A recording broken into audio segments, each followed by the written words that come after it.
ভীষণ ভীষণ সম্মান পায়, ভালোবাসা পায়। হ্যালো এভরিওয়ান, আমার চ্যানেলে সবাইকে ওয়েলকাম। সবাই কেমন আছো? আশা করি সবাই ভালোই আছো।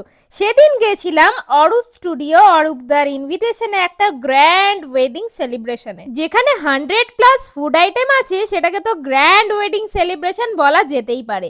ওখানে পৌঁছানোর পর দেখি ব্রাইড অ্যান্ড গ্রুমের এন্ট্রি। ব্রাইড অ্যান্ড গ্রুমের স্পেশাল এন্ট্রিটাকে দারুণ ভাবে ওয়ান্ডারফুলি রিপ্রেজেন্ট করার জন্য এবং দারুণ ভাবে ক্যাপচার করার জন্য অরূপ স্টুডিওর ফুল টিম কাজে লেগে পড়েছিল। কারণ দাদাদের মানে ফটোগ্রাফার দাদাদের মাথায় একটাই কাজ করে যে ক্লায়েন্টের স্পেশাল মুমেন্টসটা যেন আমরা দারুণভাবে মেমোরিতে কালেক্ট করে রাখতে পারি। মানে আমরা যদি ভালো করে কাজ করি তাহলে ক্লায়েন্টের মেমোরিগুলোও সুন্দরভাবে সবার সামনে রিপ্রেজেন্ট করা যাবে। আমি হলাম পেটুক একজন ফুড ব্লগার। তার মধ্যে অরূপদার ইনভিটেশনে যখন চলেই গেছি তখন প্রতিটা ফুড আইটেম টেস্ট করা তো বানতাই হ্যায়। প্রথমে নিয়েছিলাম কেসারি মিল্ক। কেসারি মিল্কটা দেখে যেমন লাগছিল মনে হচ্ছিল গরম খাচ্ছি না ঠান্ডা খাচ্ছি। সত্যি লাজবাব ছিল, টেস্ট মে বেস্ট। ডেজার্টের মধ্যে এত রকমের মিষ্টি ছিল, গাজর কা হালুয়া, তার সাথে জলেবি অ্যান্ড এত রং বেরঙের মানে রোজ ফ্লেভারের এত সুন্দর সুন্দর মিষ্টি ছিল না, দেখেই জাস্ট জিভে জল চলে আসছিল। আর এইটা তো আমার মনপসন্দ, কি বলতো, দহি বড়া। দহি বড়া খেলাম, একটাই পিস খেলাম, তাও বরমশাইয়ের হাত থেকে। আচ্ছা, শীতকালে যদি মটরশুঁটির কচুরি দিয়ে স্টাফড আলুর দম, সাথে যদি এরকম লাচ্ছা পরাটা থাকে তাহলে তো জাস্ট জমে যায়।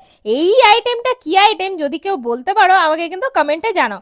ফ্রাইড রাইস ছিল অ্যান্ড আরও অনেক রকমের ভেজ আইটেম ছিল। অ্যাজ আ ফুড ব্লগার বেশ ভালোই লেগেছিল, কারণ চিকেন মাটন থেকে একটু দূরীভূত হয়ে ভেজ আইটেম খাওয়ার মজাই আলাদা।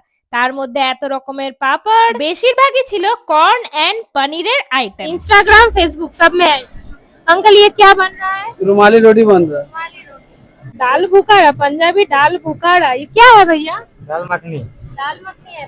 ডাল মাখানির পর মাঝখানে চলে গেলাম স্টার্টার আইটেমে পনির কাবাব। সত্যি স্মোকি ফ্লেভার মুখে যাওয়ার পর জাস্ট গলে গেল। আমি কিন্তু ফুড ব্লগার হয়ে ভীষণ ভীষণ হ্যাপি, কারণ এত রকমের খাবার ট্রাই করতে পারি। বরমশাইয়ের ভীষণ পছন্দ এই ড্রাই ফ্রুটসের চাট। আমি বললাম তুমি খাও, আমি জাস্ট তোমার ভিডিও ক্লিপস গুলো নিই। মোমো ছিল, পিৎজা ছিল, চাউমিন ছিল, বার্গার ছিল, আরো কত রকমের খাবার যেগুলো মনে হলো না এখন খাই, কারণ এখন এগুলো যদি খাই তাহলে মেইন কোর্সে যেতে পারবো না। আর সেদিনকে একটু গুনে গুনেই খাচ্ছিলাম, বেছে বেছেই খাচ্ছিলাম, কারণ এত রকমের খাবার খেতে গিয়ে জাস্ট আমার পেটটা না খারাপ হয়ে যায় সেটাও মাথায় ছিল। আমার ভিডিওর মাধ্যমে একটা ইনফরমেশন দিয়ে থাকি, if you wants to call me as a blogger, আমাকে একদম নির্দ্বিধায় ফোন করতে পারেন, হোয়াটসঅ্যাপ করতে পারেন আমার স্ক্রিনে দেওয়া নাম্বারে। কারণ যে কোনো ধরনের স্পেশাল মুমেন্টস মানে তোমাদের মেমোরিজ গুলোকে স্ক্রিনে এইভাবে রিপ্রেজেন্ট করতে আমি নিজেকে ভীষণভাবে লাকি মনে করি। আচ্ছা, চলে আসি এবার খাবারের আইটেমে। চাট, ফুচকা, দহিবড়া, এত কিছুর মাঝে আমি যে কি খাবো আমি নিজেই বুঝতে পারছিলাম না। বরমশাই তো এই স্টার্টার আইটেম গুলো খাবেনই না, কারণ ওনার মেন কোর্সে যাওয়ার আছে। হ্যাঁ, তবে ভেজ আইটেম দেখে তার তো দিল গার্ডেন গার্ডেন। আর শীতকালের এই মটরশুঁটির কচুরি দিয়ে স্টাফড আলুর দম কেমন কম্বিনেশনে যেতে পারে তোমরা একটু কমেন্টে জানাও। আমার তো সবকটা আইটেমই বেশ লেগেছে। সব থেকে ভালো লাগার বিষয় হলো আমার খাওয়া দাওয়া শুরু হচ্ছে নেক্সট উইক থেকে ওয়েডিং সিজনের সাথে। আপাতত স্টাফড আলুর দম এন্ড পনিরের কোরমা দিয়ে মিক্স ভেজটা খেতে বেশ ভালোই লাগলো। এছাড়াও বিভিন্ন ধরনের পাপড়, রুটি এন্ড বাটার নান, বাটারের মধ্যে মাখো মাখো হয়ে নানটা খেতে ডাল মাখানি দিয়ে হেভি লাগলো, হেভি, জাস্ট জমে গেল। আপাতত বরকে ইনস্ট্রাকশন দিচ্ছিলাম যে ক্যামেরাটা সামনে নিয়ে এসে আমার ভিউয়ার্সদের একটু লোভ দেখিয়ে দাও। আর বরমশাই বলছে আমি কি আজকে শুধু ক্যামেরাই ধরে যাব, আমাকে কি একটু খেতে দেবে না? তাই আমি ওকে বললাম তুমি একটা দহি বড়া নিয়ে এসে জাস্ট ট্রাই করো, কারণ আমার পেটটা অলরেডি হাফ কিন্তু ভরে গেছে। ওর বেশ ভালোই লেগেছে দহি ভল্লে। তারপর মিষ্টি আইটেম যেহেতু আমার খুব একটা পছন্দের নয়, আমার বরমশাই জলেবি, রাবড়ি দিয়ে জলেবি খেতে ভীষণ ভালোবাসে, তাই আমি বললাম তুমি খাও আর আমাকে জাস্ট একটু টেস্ট করতে দাও।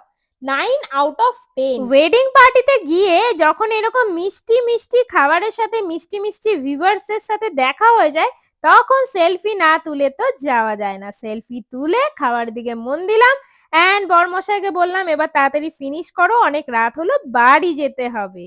আমাদের ওয়ার্ক, আমাদের ব্লগ মোটামুটি কমপ্লিট। এবার আমরা ওয়েট করছি অরূপদার সাথে দেখা করে ওনার কিছু ফুটেজ, ওনার কিছু এক্সপিরিয়েন্স আমাদের সাথে শেয়ার করবেন। সেই ফুটেজগুলো নিয়েই আমরা বাড়ির উদ্দেশ্যে রওনা হব। প্রচণ্ড টায়ার্ড লাগছে, সকাল থেকে ব্লগ করছি। আজকে সকালে ফার্স্ট স্কুলে ব্লগ করেছি, স্কুল থেকে দেন আসানসোলে গিয়ে ওখানেও ভিডিও হয়েছে। আবার বিকেলে এখানেই সাডেনলি রেডি হয়ে একদম দৌড়ে দৌড়ে দৌড় ভাগকে এখানে চলে এসেছি। এখানের ব্লগ তো কমপ্লিট। তো উই আর সত্যি ব্লেসড, আমাদের কাজ ডান। এবার আমরা বাড়ি যাব। ব্লগ কেমন লাগলো অবশ্যই কমেন্টে জানাতে হবে, কারণ আপনাদের একটা কমেন্টই আমাদেরকে অনেকটা পুশ করে আগে দিকে নিয়ে যায়। আমরা অনেকটা জোর পাই, মনের জোর পাই বিভিন্ন রকমের কাজ করার, বিভিন্ন ইউনিক কাজ করার। তো আমার কথা এখানে ফুরোলো, নোটে গাছটি মুড়োলো। অবশ্যই চ্যানেলে থাকবেন, ভালো লাগলে ভালোবাসা শেয়ার করবেন। দেখা হচ্ছে অন্য কোনো ভিডিওতে। Till then take care, bye by.